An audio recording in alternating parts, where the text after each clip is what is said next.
నమస్తే, this is Shaurya. Welcome to our channel. ఈ రోజు మనతో పాటు సీనియర్ జర్నలిస్ట్ దుర్గా వడ్లమణి గారు ఉన్నారు. వారితో మాట్లాడేద్దాం. నమస్తే మ్యామ్. నమస్తే అండి. మ్యామ్, ఆంధ్ర పాలిటిక్స్ లోని ఏదో కొత్త కోణం కనిపిస్తూ ఉంది. జయసుధ గారు గతంలో కూడా ఎమ్మెల్యేగా వర్క్ చేశారు మనకి తెలంగాణ రాష్ట్రం ఉమ్మడిగా ఉండేటప్పుడు సికింద్రాబాద్ కాన్స్టిట్యున్సీకి సంబంధించి. మరి ప్రస్తుతం తీసుకుంటే ఛానల్ గా కూడా ఆవిడ రాజకీయాలకు దూరంగా ఉన్నారు. అలాగే కొన్ని ఆవిడ లైఫ్ స్టైల్ కూడా కంప్లీట్ గా చేంజ్ అయినట్టుగా అనిపిస్తూ ఉంది. అలాగే మత క్రిస్టియానిటీకి సంబంధించిన కూడా కొన్ని బోధనలకి దగ్గర అవుతూ ఉన్నారు అనేది అయితే క్లియర్ కట్ గా కనిపిస్తూ ఉంది. మరి ప్రస్తుతం తీసుకుంటే రాజమండ్రిలోని క్రిస్మస్ సెలబ్రేషన్స్ కి సంబంధించి ఆవిడ అటెండ్ అయ్యారు. అటెండ్ అయిన దగ్గర సెలబ్రేషన్స్ లోని పవన్ కళ్యాణ్ గారి గురించి ఎక్కువగా ప్రస్తావించడం జరిగింది. చాలా ఎక్కువసేపు పొగడ్తల వర్షం కురిపించారు. సో దీన్ని ఎలా తీసుకోవచ్చు అంటే, అనేక మంది చెప్తున్నది ఏంటంటే మళ్ళీ ఈవిడ రాజకీయాల్లోకి వస్తూ ఉన్నారు. మేబీ ఒకవేళ కూటమిలోనే ఏమైనా జాయిన్ అయ్యే అవకాశం కనిపిస్తూ ఉంది ఆవిడ మాటలను బట్టేను అని చెప్పేసి అన్నారు. సో ఆ ఛాన్స్ ఇస్తారు అంటారా? నిజంగానే ఆవిడ మళ్ళీ పొలిటికల్ ఎంట్రీ జరిగే ఛాన్స్ ఉంది అని అంటారా? అంటే జయసుధ ఆల్రెడీ మీరు చూసుకుంటే ఆవిడ ప్రస్థానం ఓకే, సినిమా ప్రస్థానం ఆవిడ 14 ఏళ్ల వయసులోనే ఎప్పుడో వచ్చారు. 12 కాపురంతో ఆవిడ లైఫ్ స్టార్ట్ అయింది.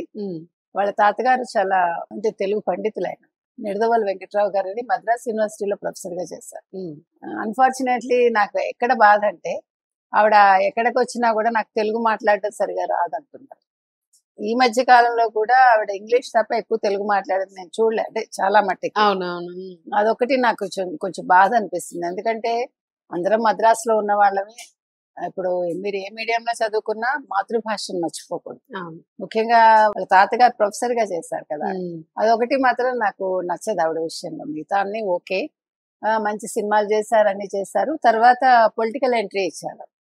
నాకు తెలిసి రాజశేఖర రెడ్డి గారి హయాంలోనే కాంగ్రెస్ లో ఉమ్మడి ఆంధ్రప్రదేశ్ లో వచ్చారు. సికింద్రాబాద్ నుంచి ఆవిడ గెలిచారు. ఎందుకంటే సికింద్రాబాద్ లో మీకు ఎక్కువ క్రిస్టియన్ పాపులేషన్ కూడా ఎక్కువ ఉంటుంది. ఈవెన్ మీకు వీళ్ళెవరు ఆంగ్లో ఇండియన్స్ కూడా ఎక్కువ ఉంటారు. సికింద్రాబాద్ మీకు అంటే అక్కడ మిక్సర్ ఆఫ్ ఆల్ అన్నమాట. సికింద్రాబాద్ సైడ్ చూసుకుంటే తమిళియన్స్ ఉంటారు, ఆంగ్లో ఇండియన్స్ ఉంటారు, అండ్ దెన్ వీళ్ళెవరు బోరా ముస్లిమ్స్ వాళ్ళు ఉంటారు, తర్వాత సింధీస్ ఉంటారు. అంటే మీకు ఒక బాంబే లాగా మిక్సప్ ఆల్ పీపుల్ అని. సో మొత్తానికి అక్కడ నెగ్గారు ఆవిడ. తర్వాత తెలుగుదేశంలోకి వచ్చినట్టున్నారు. ఇప్పుడైతే షీఈ్ నాట్ దేనితోటి కూడా సంబంధంగా లేరు, ఏ పార్టీతో కూడా. అయితే మీరు అన్నట్టుగా రాజమండ్రి క్రిస్మస్ వేడుకలకు వెళ్ళారు. వెళ్ళినప్పుడు అక్కడ మాట్లాడుతుంటే ఎవరో ప్రశ్నించారు ఆవిడని, ఏంటి మళ్ళా రాజకీయాల్లోకి వస్తారా అంటే ఇమీడియట్లీ నేను వస్తాను రాను అని చెప్పకుండా, అది అలాంటివి ఏమి మాట్లాడకుండా she started talking about Pawan Kalyan. అంటే అసలు సంబంధం లేకుండా మాట్లాడారు అని అనిపిస్తుంది మనకి. సో మీరు అందులోంచి మీరు ఆ సంబంధం మీకు అర్థం అవుతుంది ఆవిడ మాటల్లో. అంటే పవన్ కళ్యాణ్ చాలా బాగా ఉన్నారు ఇప్పుడు పొలిటికల్ గా కూడా, అంటే ఎక్కడ మార్పు రాలేదు మనిషిలో, ఆ స్టైల్ అలాగే ఉంది. అంటే ఆయన యాటిట్యూడ్ ఏం మారలేదు, డౌన్ టు ఎర్త్ ఉన్నారు, ఇట్లా అంతా చెప్పుకొచ్చింది ఆవిడ. అంటే యాక్చువల్ గా ఒక మనిషి రాజకీయాల్లో ఒకసారి మొదటిసారి ఎంట్రీ ఇచ్చినప్పుడు ఓడిపోతే మళ్ళీ రాజకీయాల్లో కొనసాగారు సాధారణంగా. అందులో ఆయన గాజువాక భీమవరం 2 చోట్ల ఓడిపోయారు. ఆయన పార్టీకి సంబంధించి ఒకే ఒక వ్యక్తి అప్పట్లో నెగ్గడం జరిగింది. అతను మళ్ళా వైసీపీలో జాయిన్ అయిపోయారు అప్పట్లో. మామూలుగా అయితే నిజంగా అది చాలా బాధాకరం. కానీ ఆయన అక్కడి నుంచి పడి లేచిన కెరటంలో లేచాడు. ఆయన లేచి అది 100% స్ట్రైక్ రేటు 21 out of 21 తెచ్చుకోవటం అంటే చిన్న విషయం కాదు కదా. సో ఆయన మొత్తం రాజకీయ ప్రస్థానాన్ని ఆవిడ ప్రస్తావించినప్పుడు మనకేమనిపిస్తుంది అంటే ఈవిడ జనసేనలో ఆయన చేరటానికి ఇంట్రెస్ట్ చూపిస్తున్నారా. అందులో ఇంకొక పాయింట్ ఏంటంటేనండి, ఇటీవల కాలంలో మీకు ఆంధ్రప్రదేశ్ లో క్రిస్టియానిటీ ఎక్కువ పెరిగింది. అవును, ఇక్కడ 1 shot 2 birds లాగా ఇటు రాజకీయంగా ఉన్నట్టు ఉంటుంది. She can travel a lot Andhra Pradesh కి. ఆ క్రిస్టియన్స్ తోటి మమేకం అవ్వచ్చు, క్రిస్టియానిటీని ప్రాచుర్యం చేయొచ్చు అని అనుకుంటున్నారా? మనకి తెలియదు. రీసెంట్ గా కూడా ఈ మత మార్పిడులు ఎక్కువ అయ్యాయి కాబట్టి. అయితే ఇక్కడ ఇంకొక పాయింట్ మనం తీసుకోవాల్సింది ఏంటంటే, ఇదంత ఈజీ కాదు. వై? బికాస్ పవన్ కళ్యాణ్ సనాతన ధర్మం అంటున్నాడు. అవునవును. సో సనాతన ధర్మం అనే వ్యక్తి జయసుధని పార్టీలోకి తీసుకుంటారు. తీసుకుంటే అంటే ఇప్పుడు మీకు ఇప్పుడు అన్ని మతాలు సమానం అనుకున్నా కూడా ఇప్పుడు పార్టీలోకి తీసుకుని ఇప్పుడు కలిసి వచ్చేది ఏముంటుంది జయసుధ వల్ల. అవును. ఇప్పుడు మిమ్మల్ని తీసుకున్నారనుకోండి పార్టీలోకి, మీరు చాలా బాగా మాట్లాడగలగాలి. నెంబర్ 1 స్క్రిప్ట్ ఇస్తే మాట్లాడటం వేరు. ఇప్పుడు మీకు ఆ రకంగా అల్లుకుపోగలిగింది నిజంగా రోజా అండి.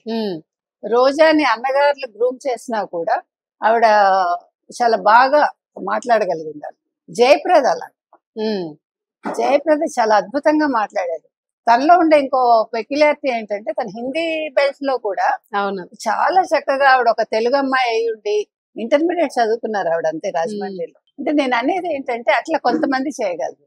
I don't know whether Jayasudha can cope up అంటే తెలుగులోనే మాట్లాడేది. అవును ఆవిడ ఇంగ్లీష్ బాగా మాట్లాడచ్చు, తమిళ్ బాగా మాట్లాడుతుంది. ఆవిడ తమిళ మీడియంలో చదువుకున్నానని ఎప్పుడో చెప్పినట్టు గుర్తు నాకు తెలియదు.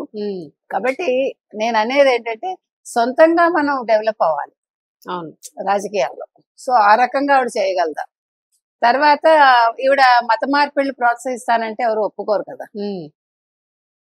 ఇటీవల ఇక్కడ ఏ స్టేట్ లో హైకోర్టు తీర్పు ఇచ్చింది మత మార్పిళ్ల విషయంలో కూడా. అవును మేడం, ముంబై కోర్టు చాలా కేసెస్ ఉన్నాయి మేడం. ఆల్మోస్ట్ కొన్ని స్టేట్స్ లోని కేసెస్ ఫైల్ అయి ఉన్నాయి మత మార్పిడికి సంబంధించి కూడా.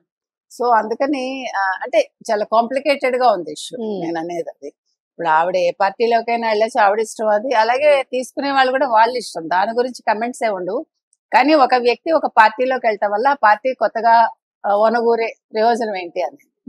సో అదైతే మనకు కనిపించట్లేదు. యాజ్ ఏ హోల్ ఒక మనిషిగా ఆవిడ మంచి మనిషి. ఎవరు జయసుధ అన్ని బాగున్నాయి. కానీ ఎంతవరకు ఆవిడ కోపప్ అవుతారు పార్టీలో ఒకవేళ జనసేనకి వెళ్తే, లేదు తిరిగి కాంగ్రెస్ లోకి వెళ్తారా? ఎందుకంటే ఇక్కడ మీకు తెలంగాణ చూసుకుంటే ఆవిడకి రేవంత్ రెడ్డి గారితో మంచి అంటే ఏమనాలి సంబంధ బాంధవ్యాలు ఉన్నాయని అనిపిస్తోంది మనకి. సో మరి తెలియదు ఇదర్. ఎందుకంటే ఇప్పుడు అదేదో అంటారు చూడండి, యాక్ట్ చేసే వాళ్ళు యాక్టింగ్ ఆపలేరు, రాజకీయాల్లో ఉండేవాళ్ళు రాజకీయాల్లో ఉండకుండా ఉండలేరు. కాబట్టి ఆ యాంగిల్లో వాడు ఏమన్నా ఆలోచిస్తున్నారా అనేది చూడాలి. అదే అంటే ఎక్కువగా మాట్లాడడం వల్ల వేడుకల్లో అయినా కూడా జస్ట్ ఒక కొంచెం ఏదో నార్మల్ గా మాట్లాడి వదిలేస్తే పర్వాలేదు విషింగ్ లాగా.